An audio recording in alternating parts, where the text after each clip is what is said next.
মাছ ধরার ট্রলার, ইলিশ মাছ ধরতে যায় ট্রলারগুলা।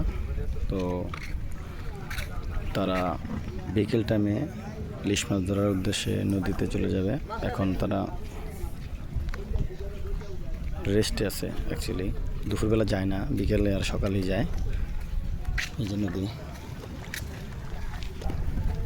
এই যে নদী, এই নদীতে যাবে ইলিশ মাছ ধরার জন্য ট্রলারগুলা। আর আমাদের এলাকায় নদীর পাড়ে খুব সুন্দর করে ব্লক দিয়ে বাঁধ দেওয়া। আমরা এখানে ঈদের টাইমে অথবা যে কোনো সময় বন্ধু বান্ধবরা মিলে আসলে অনেক আড্ডা দিই। অনেক সুন্দর পরিবেশ। এটা আসলে আপনি কাছ থেকে না আসলে দেখলে আসলে এটা বুঝতে পারবেন না। ওই যে একটা নৌকা মাছ ধরার জন্য গেছে,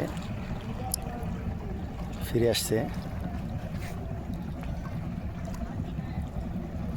আর এই যে নদীর মাঝে চর পড়ে গেছে। এখানে যখন শীতকালে আসলে দেখা যায় নদীর মাঝে চর, সবাই অনেক হাসি আনন্দ করে এখানে। তবে নদীর পাড়ে ব্লকের সাইড দিয়ে খুবই সাবধানতার সহিত চলাচল করতে হয়, কারণ এগুলো অনেক বর্ষাকালে অনেক পিছলা হয়ে যায়, কারণ শ্যাওলা পড়ে যায়। তো উপর দিয়ে যখন জোয়ার আসে তখন পানি চলে যায় এদিক থেকে, নদী থেকে এদিকে পানি চলে আসে। তো এই ব্লক সবগুলো ডুবে যায়, যার কারণে এগুলোর উপর শ্যাওলা জমে খুব পিছলা হয়ে যায়। দেখুন কাছ থেকে দেখাচ্ছি আপনাদেরকে, খুবই পিছলা, যা আসলে এটা বলার বাইরে।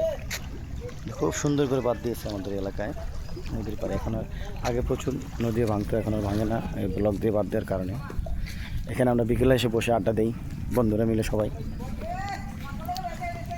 এই যে ইলিশ মাছ ধরার জাল, এগুলো হয়তো নষ্ট হয়ে গেছে, এই জন্য এখানে রেখে দিয়েছে। নতুন জাল তারা আবার নৌকাতে তুলবে। এই যে সবাই নদীর পাড়ে গোসল করতে আসছে। এই যে একে একে সিরিয়ালে সারি সারি দাঁড়িয়ে আছে ইলিশ মাছ ধরার ট্রলার।